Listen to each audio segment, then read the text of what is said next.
안녕하세요. 예, 오늘은 요한복음 본문 읽기 140쪽부터 시작하도록 하겠습니다. 이 요한복음 본문 읽기 1번이라도 이 분량이 좀 많아서 오늘 전체는 다 하지 못하고 중간까지 하도록 하겠습니다. 요한복음 본문 읽기에는 복음의 선포, 세례요한의 증언, 또 인자의 활동 이렇게 진행됩니다. 먼저 요한복음 1장 1절은 창세기 1장 1절을 연상하게 한다. 여기서 말씀 로고스는 누구를 지칭하는가? 그리고 요한이 말씀이라는 용어를 사용한 이유는 무엇일까? 창세기 1장 1절에서 태초에 하나님이 천지를 창조하시니라 라고 그렇게 표현하는데 요한은 이렇게 표현합니다. 태초에 말씀이 계시니라. 이 말씀이 하나님과 함께 계셨으니 이 말씀은 곧 하나님이시라. 그래서 말씀을 누구라고 하냐면은 예수 그리스도다.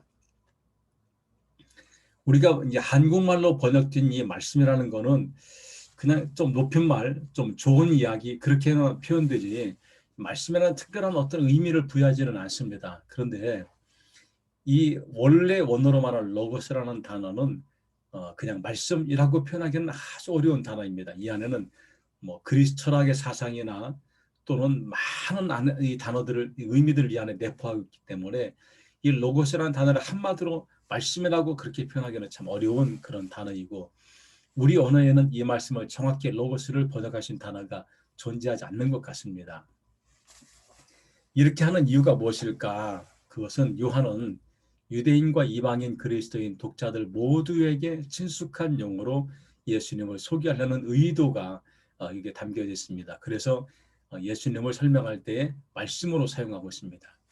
왜냐? 유대인 독자들에게 말씀은 의인화된 하나님의 계시 또 이렇게 연관되어 있는 구약의 성서를 떠올리게 합니다. 시편 33편, 107편, 119편, 147편에 이런 표현을 쓰고 있습니다. 또 그리스의 철학에서 로고스는 신이 물질적인 것들을 창조하고 그것들과 소통하기 위해 사용하는 중재자를 묘사할 때에 이 로고스라는 단어를 썼습니다. 그러니까 이 로고스라는 단어는 이방인들도 친숙하고 유대인들도 친숙하고 그리스 사람들도 친숙한 단어입니다. 그래서 이 말씀으로 번역된 그리스어는 당시 그리스 철학과 유대적 사고를 가진 모든 사람들이 이해할 수 있는 용어, 그냥 한마디로 말씀하는 게 아니고 로고스라는 단어가 내포해 있던 그 다양한 의미를 이 당시 사람들은 이해했기 때문에 이 단어를 요한이 쓰고 있습니다. 요한은 서두에서 예수 그리스도를 다음과 같이 일치시켜서 소개합니다. 1장 1절부터 4절을 읽고 괄호를 완성하시오. 제가 이거는 어떻게 하다 보니까 잘못해서 괄호를 제가 다 채워놨습니다. 거기 보니까 태초에 말씀이 계셨고 이 말씀은 하나님이시고 그 안에 생명이 있고 이 생명은 사람들의 빛이다. 이렇게 설명하고 있습니다. 그래서 말씀 로고스와 하나님 페온 생명 조에 빛 포스 이 모든 것들은 다 같다. 그래서 예수님의 말씀이시고 하나님이시고 생명이고 빛이다. 이렇게 설명하고 있습니다. 141쪽입니다. 요한복음 저자는 이 세례요한의 사역을 무엇이라고 했는가? 세례요한의 사역입니다. 마태, 마가, 누가가 그리고 있는 세례요한의 사역과 요한에서 제시하는 세례요한의 사역은 약간 차이가 있습니다. 여기서는 증언하러 왔다. 나는 증언하러 온 자다. 그래서 자신을 철저하게 증언자로 그렇게 표현하고 있습니다. 그래서 세례요한의 사역은 예수님을 증언하는 것이 세례요한의 사역이다. 요한은 모세와 예수 그리스도를 어떻게 비교하고 있는가? 근데 요한이 아마 의도적으로 모세를 끌어오지 않았을까라고 생각합니다. 왜냐하면은 마태는 상당히 의도적으로 마태복음을 모세오경과 견주어서 그렇게 전개해 나가고 있는데 요한은 이 모세오경을 상당히 뭐라고 하냐면 약간 폄하하는 이렇게 또 전혀 다른 차원에서 모세를 좀 보는 그런 입장에 서 있습니다. 그래서 보니까 율법은 모세를 통해 주어진 것이라면은 이제 새롭게 시대를 여는 예수 그리스도는 은혜와 진리를 우리에게 주시는데 그 은혜와 진리가 예수 그리스도를 통해서 우리에게 왔다. 율법은 모세를 통해 하나님이 준 것인데 예수 그리스도는 은혜와 진리로 우리 세상에 오셨다고 그렇게 표현하고 있습니다. 그래서 1장 17절에 율법은 모세로 말미암아 주어진 것이고 은혜와 진리는 예수 그리스도를 말미암아 왔다라고 그렇게 묘사하고 있습니다. 세리완의 증언, 세리완은 자신의 정체성에 대해 어떻게 증언하고 있습니까? 세리완은 나는 그리스도가 아니다. 나는 선지자도 아니다. 나는 주의 길을 곧게 하라고 광야에서 외치는 자의 소리다. 라고 말합니다.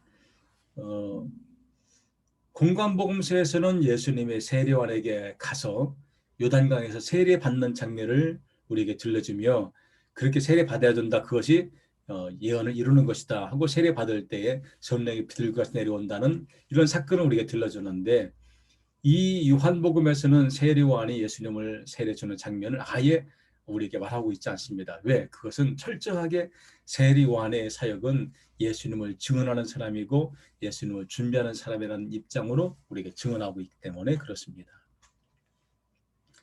그래서 세례요한은 나는 그리스도가 아니고 나는 선지자가 아니고 나는 광야에서 외치는 자의 소리일 뿐이다 라고 그렇게 말하고 있습니다. 세리와는 예수님을 향해 무엇이라고 증언하고 있습니까? 세리와는 예수님을 향해서 이렇게 말합니다. 세상 죄를 지고 가는 하나님의 어린 양이다. 이사야의 증언이죠. 1장 29절 세상 죄를 지고 가는 하나님의 어린 양이다. 예수님을 보고 그렇게 증언하고 있습니다.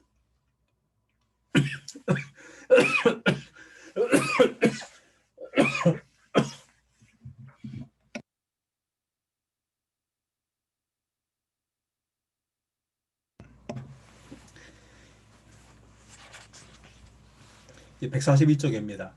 요한 기자의 보고에 따르면 예수님을 처음 따라 나선 안드레와 베드로는 본래 누구의 제자였는가? 이것도 요한의 독특한 기록입니다.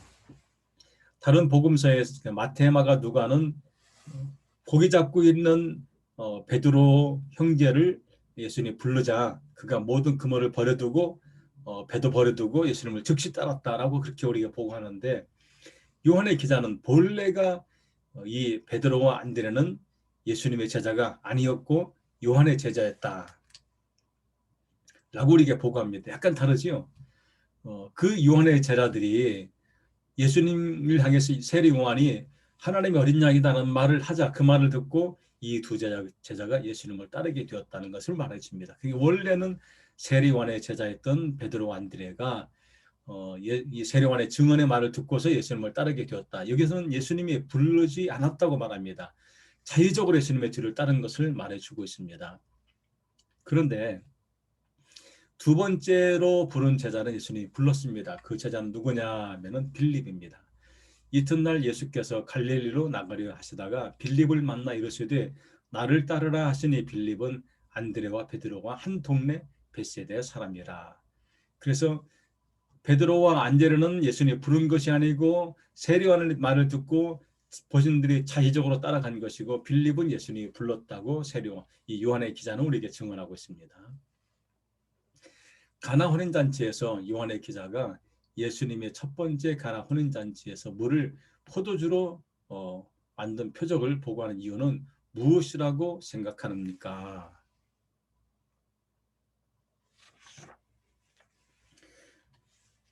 이것은 예수님의 첫 표적을 보고하기 위해서 그랬습니다. 또 예수님 영광을 드러내기 위해서 더 중요한 의미가 있습니다. 물을 포도주로 변화시킨 것을 예수님의 첫 번째 표적으로 우리에게 증언한다. 이것은 새로운 시대의 도래를 선포하고 있습니다. 물은 과거에 모세로 특정지어지는 율법의 시대를 말한다면 포도주는 이제는 은혜와 진리의 시대, 예수님의 시대를 말하고 있습니다. 그래서 2장 11절 예수께서 이 첫 표적을 갈릴리 가나에 행하심에 그의 영광을 나타나심에 제자들이 그를 믿으니라고 말하고 있습니다. 예수님의 성전 청결 사건입니다. 요한은 예수님의 성전 청결 사건을 사역 초기 한절로 보고하고 있는데 여기서 성전은 무엇을 가리킨다고 했는가요? 그러니까 공관복음서에서는 예수님의 성전 청결 사건을 사역의 마지막 부분을 해서 우리에게 들려주고 있는데 요한은 독특하게도 처음부터 이야기를 우리에게 들려주고 있습니다. 이때 이 집은 물리적으로는 내 아버지의 집, 2장 16절 내 아버지의 집으로 장사하는 집을 만들지 말라 했는데 2장 21절에 가면은 여기서 예수는 성전된 자기 육체를 가리켜 말함이라.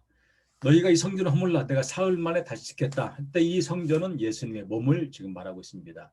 그만큼 요한의 기자는 좀 다른 관점으로 예루살렘 성전을 우리에게 들려주고 있습니다. 예수님의 성전 청결 사건에서 선포한 내용을 제자들은 언제 기억하고 믿었다고 했습니까? 이 복음서의 독특한 것 가운데 하나가 제자들을 거의 어리석고 무지몽매한 자들로 묘사하고 있는데 여기도 마찬가지입니다. 이들이 이 사건을 언제 기억했느냐? 예수님 부활하신 다음에 믿었다. 2장 22절 죽은 자 가운데 살아나신 후에야 제자들이 이 말씀을 믿었다. 그만큼 무지몽매한 제자들의 모습을 우리에게 보여주고 있습니다. 니고데모 사마리아 여인과의 담론에서 요한의 기자는 니고데모에 관해서 3장, 7장, 19장에서 보고하고 있습니다. 세 곳의 말씀을 통해 니고데모의 신앙이 어떻게 변화한지를 나눠보십시오. 이거는 제가 나눠보십시오. 답이 없다는 얘기죠. 그러나 제가 한번 정리해서 들려드리겠습니다. 3장 1절 이하에 보면 니고데모가 밤에 예수님을 찾아옵니다. 이제 목적은 뭐냐면은 하나님 나라에 들어가려면 내가 어떻게 해야 되냐 이제 그거지요. 그런데 예수님의 말씀을 잘 이해하지 못합니다. 이것은 예수님을 찾아올 때에 밤에 찾아오는 소극적인 모습. 그다음에 이목을 보니까 예수님의 대화에서도 이해도가 낮은 모습을 보여줍니다. 그런데 7장 가면은 바리새인과의 논쟁에서 예수님을 옹호하는 모습을 보여주는데 19장 가면은 십자가에서 처형당한 예수님의 시신을 가져다가 자기 무덤에 장사 지낼 정도로 예수님을 인정하는 모습을 보여줍니다. 한 사람이 예수를 믿은 다음에 변화되는 모습을 요한복음에서 우리에게 보여줍니다. 니고데모라는 사람을 통해 처음에는 믿을 수가 없지요. 그러다가 예수님을 이제 점점 가까이 하게 되고 그 나중에는 철저하게 예수님을 믿는 사람으로 변화되는 니고데모의 모습을 통해 우리 성도들의 변화되는 모습을 보여주고 있습니다. 그러니까 지금 혹시 누군가를 기도할 때 도대체가 그 사람 언제쯤 예수를 믿고 변화될까라고 하면은 걱정하지 마시기 바랍니다. 니고데모를 보면은 얼마든지 그 사람도 변화될 가능성이 있다고 말씀드릴 수가 있습니다. 니고데모 사마리아 여인과의 담론 요한의 기자는 3장에서는 니고데모와의 대화를 4장에서는 사마리아 여성과의 대화를 통해서 예수님의 사역에 대해 증언하고 있습니다. 두 사람에 대한 본문을 읽고 아래 빈칸을 채워보십시오. 이 빈칸을 채우는 건 제가 과제로 드렸는데 다 하신 줄로 제가 그렇게 믿습니다. 물론 제가 검토를 못하지만은 저는 그런 믿음이 있습니다. 니고데모 유대인입니다. 사마리아 여성 사마리아인이고 이 당시에 사마리아 여성은 제가 이미 앞에서 설명드린 대로 사람 취급을 받지 못하는 그런 계층. 그래서 니고데모는 지도자이고 사마리아 여성은 하류 계층. 만난 시간 니고데모는 밤에 만났지만은 사마리아 여성은 정오 우리 시간은 12시입니다. 유대인들이 6시가 우리 시간 12시입니다. 첫 대면에서 니고데모는 예수님을 라피어라고 했는데 사마리아 여성은 유대인이라고 부릅니다. 예수를 만난 목적은 무엇일까요? 니고데모는 하나님 나라에 들어갈 수 있는 방법을 좀 듣기 위해서 사마리아 여성은 아무런 의도가 없습니다. 자기가 사람들이 이목을 피해서 이 우물가로 물을 길러 왔는데 그 자리에서 그냥 우연치 않게 예수님을 만나게 된 거죠. 변화를 위한 예수님 요구사항 물과 성령으로 거듭나야 된다라고 니고데모가 말하는데 니고데모는 이것을 믿지를 못했습니다. 도무지 사람이 어떻게 다시 거듭납니까? 이걸 이해하지 못한 거지요. 근데 사마리아 여성은 내가 주는 물을 마셔야 한다는 말을 듣고 내가 그리스도를 만났다라고 동네에 가서 선포하는 그런 내용들을 보여주고 있습니다. 니고데모는 점진적인 변화의 사람이고 사마리아 여성은 즉각적인 변화의 사람입니다. 그러니까 예수를 믿고 변화되는 사람이 니고데모 형도 있고 사마리아 여성의 형도 있더라. 그러니까 우리가 혹시나 누군가의 전도를 위해서 어떤 변화를 위해 기도한다면은 이 두 가지 형태가 있으니까 실망하지 마시고 기도하시기를 바랍니다.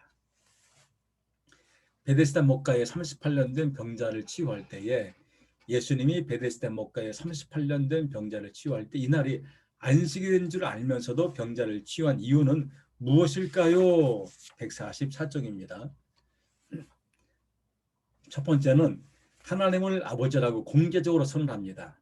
두 번째는 유월절을 지키기 위해 예루살렘 모인 많은 사람들에게 영혼과 육체를 살리는 하나님의 아들로 자신을 선언하고 있습니다. 그러니까 아버지가 쉬지 않으니까 나도 쉬지 않고 일한다. 내 아버지도 하나님을 이렇게 하고요. 예수님이 병자를 치유하는 이 표적을 안식일날 행함으로써 자신의 모습을 공개적으로 드러내고 있습니다. 예수님이 베데스다 목가에 38년 된 병자를 치유한 사건이 있은 후에 유대인들이 예수님을 죽이려고 합니다. 그 이유를 요한은 무엇이라고 했나요? 안식일법, 율법을 어겼습니다. 안식일날에 아무것도 하지 말아야 되는데 병자를 치유합니다. 이거는 있을 수가 없는 일이다. 안식일법을 어겼다. 두 번째는 신성모독. 왜? 하나님을 아버지라고 불렀기 때문에요. 5장 18절 같이 합니다. 유대인들이 이로 말미암아 더욱 예수를 죽이고자 하니 이는 안식일을 범할 뿐만 아니라 하나님을 자기의 친아버지라 하여 자기를 하나님과 동등으로 삼았기 때문이다. 요한복음 기자는 예수님을 빛이라고 소개합니다. 세례요한은 이 빛에 대해 증언한 자라고 소개합니다. 5장에서 요한 기자는 세례요한을 켜서 비추이는 등불이라고 표현합니다. 그 이유는 무엇이라고 할까요? 자, 우리가 등불을 비출 때에 등불을 들고 있는 사람 뒤에 등불을 비추나요? 앞에다 비추나요? 어떻게 하시나요? 밤길을 갈 때에 랜턴을 들고 갈 때에 랜턴을 뒤에서 비추나요? 아니면 랜턴을 앞에서 비추시나요? 뒤에서 비치는 사람은 정신이 이상한 사람이죠. 앞에다 비추겠지요. 이 역할입니다. 요한은. 지금 어두운 곳이 있습니다. 이건 율법의 어둠 속에 갇혀서 진정한 구원의 길을 모르는 사람들에게 진리인 예수 그리스도, 즉 뒤에 오시는 예수 그리스도를 지금 앞에서 비춰주는 등불의 역할을 지금 세례요한이 하고 있다라고 우리에게 들려주고 있습니다. 5장 33절 35절 요한은 켜서 비추이는 등불이다라고 그렇게 우리에게 말합니다. 예수님에 관해서 영생에 대한 가르침에서 예수님은 1인칭 단수나 2인칭 복수 너희, 3인칭 단수 그를 사용하고 있습니다. 여기서 1인칭 단수, 2인칭 복수, 3인칭 단수는 누구를 가리키고 있는가요? 먼저 말씀을 볼까요? 또한 나를 보내신 아버지께서 친히 나를 위하여 증언하셨느니라. 너희는 아무 때에도 그 음성을 듣지 못하였고 그 형상을 보지 못하였으며 라고 말합니다. 여기서 1인칭 단수나 예수 그리스도, 2인칭 복수 너희 예수님을 죽이려고 하는 유대인들, 3인칭 단수 그 하나님 이렇게 지칭하고 있습니다. 오병이의 피적에서 사람들이 예수님을 선지자라고 인정한 이유는 무엇일까요? 먼저 말씀을 보겠습니다. 그 사람들이 예수께서 행하신 이 표적을 보고 말하되 이는 참으로 세상에 오실 그 선지자라 하더라. 저는 이 오병이의 표적에서 요한의 기자의 이야기가 어쩌면 구정원의 사역을 우리에게 말해주고 있지 않을까 하는 생각이 듭니다. 구정원의 사역은 먼저 먹이고 씻기고 그 다음에 말씀을 선포하자. 이게 구정원의 사역의 핵심입니다. 먼저 먹이고 입히고 씻기고 사람의 필요를 먼저 채워주고 영혼을 구원하고 이겁니다. 예수님도 그곳에 있는 5천 명의 사람들을 이렇게 먹이고 나니까 비로소 예수님을 선지자라고 그들이 인정하고 있습니다. 그리고 예수님 보리떡 5개 물고기 2마리로 5천 명의 사람들을 배부르게 먹고 남고 12바구니가 가득 차도록 남고 하니까 그때서 선지자라고 인정하고 있지요. 오병이의 표적을 통해 요한이 말하고자 하는 메시지는 무엇일까요? 나는 무엇이다 7가지 앞에서 7가지 이 선언하는 예수님 당신의 정체성을 뒷받침해 줍니다. 그래서 나는 무엇이다는 선언으로 인간의 필요성을 채우시는 예수님 사역의 정체성을 우리에게 증명해 주는 하나의 표적이라고 말할 수가 있습니다. 6장 35절 예수께서 이르시되 나는 생명의 떡이니 내게 오는 자는 결코 줄이지 아니할 터이요 나를 믿는 자는 영원히 목마르지 아니할 것이다. 이 말은 생명의 떡을 주시는 예수님은 그 생명을 떡을 먹는 모든 사람들에게 물질적인 즉 육체의 필요도 채울 뿐만 아니고 영원한 영생을 위한 우리 영적인 필요도 채우시는 예수님이시다. 그래서 예수를 믿는 이에게는 육체의 필요도 영적인 필요도 다 채워주시는 예수님의 떡이 우리에게 주어진다는 것을 말씀해 주고 있습니다. 오병이의 표적을 보고서 예수님을 찾는 제자들이 광야의 만나를 언급합니다. 그러자 예수님은 모세가 준 만나와 비교해서 예수님 자신을 언급하는데 성서 본문을 읽고 빈칸을 채우시오. 모세가 준 떡은 만나이고 조상들이 먹었지만 결국에는 다 죽었습니다. 예수님이 주시는 떡은 생명의 떡이고 나에게 오는 자들이 먹는다. 이 생명의 떡은 영원한 생명을 얻는다. 모세가 준 떡은 그냥 육체의 필요만을 채우는 것이고 예수님이 주시는 떡은 육체의 필요 플러스 영원한 생명, 영적인 필요도 채우시는 생명의 떡이라는 것을 강조하고 있습니다. 6장 후반부에서 따르던 제자들이 떠나고 예수님은 남은 제자들과의 만남을 통해 고난을 예시합니다. 이때 예수님이 너희도 가려느냐? 라는 질문에 베드로는 어떻게 고백하고 있을까요? 답은 여기 있지. 우리 같이 읽어볼까요? 시몬 베드로가 대답하되 주여 영생의 말씀이 주께 있사오니 우리가 누구에게로 가오리까? 우리가 주는 하나님의 거룩하신 자인 줄 믿고 알았사옵나이다. 이렇게 분명한 대답을 베드로가 합니다. 우리도 이런 대답을 한 줄로 믿습니다. 예수님은 자신을 팔자로 가룟 유다를 미리 지목합니다. 누가는 예수님을 팔게 될 유다에게 사탄이 들어갔다. 원래 유다가 사탄이 아니었는데 사탄이 그 마음속에 들어가서 그가 예수님을 팔게 되었다고 합니다. 그런데 요한의 기자는 예수님을 팔게 될 가룟 유다를 어떻게 표현하고 있을까요? 요한은 가룟 유다를 그냥 마귀라고 합니다. 원래부터 유다는 마귀였다. 그래서 6장 70절 이하에 보니까 너희 중에 한 사람은 마귀다라고 말합니다. 그래서 요한의 기자는 유다를 본래가 마귀 디아볼로스, 데볼이라고 그렇게 표현하고 있습니다. 예루살렘 성전에서 적자들과의 담론에서 예수님은 안식일에 사람을 취하는 일의 정당성을 어떻게 변호하고 있습니까? 아주 재미있는 표현입니다. 안식일에 할례를 행하는 것 같이 모세 율법을 너희들 지키기 위해서 안식일에 할례를 행하지 않느냐. 나도 사람의 전신을 건전하게 하기 위해서 안식일에 사람을 치유하는 것이다. 너희가 모세 율법을 지키기 위해 안식일 날에 할례를 행하는 것이나 내가 사람의 전신을 온전히 회복시키기 위해서 안식일에 사람을 치유하는 것이나 뭐가 다르냐 이겁니다. 그러니까 내가 안식일 날에 사람을 치유하는 것도 합법적인 것이다라는 것을 강조하고 있습니다. 7장 23절 같이 합니다. 모세 율법을 범하지 아니하려고 사람이 안식일에도 할례를 받는 일이 있거든 내가 안식일에 사람의 전신을 건전하게 한 것으로 너희가 내게 노여하느냐. 그러니까 너희 말이 정당성이 없다. 앞뒤가 맞지 않다라고 지금 말하고 있습니다. 예루살렘의 담론에서 요한의 기자는 예수님의 가르침이 당시 가르침과 다름에도 불구하고 적대자들이 예수님을 잡지 못하는 이유를 무엇이라고 합니까? 요한이 중요시 여기는 게 뭐라고 했지요? 때가 아직 이르지 않았다. 그러니까 요한의 기자는 전반부에서는 예수님이 하시는 일이 적대들과의 상당히 반감을 사는 일이지만 그들이 가만둔 이유가 뭐냐? 때가 이르지 않았기 때문에. 그래서 7장 30절 그들이 예수를 잡고자 하나 손을 대는 자가 없으니 이는 그의 때가 아직 이르지 아니하였음이라 라고 말합니다. 자, 오늘은 여기까지 하도록 하겠습니다. 이 셀프 스터디를 잘 참여해 주셔서 감사합니다. 말씀을 통해 큰 힘이 되기를 바랍니다. 감사합니다.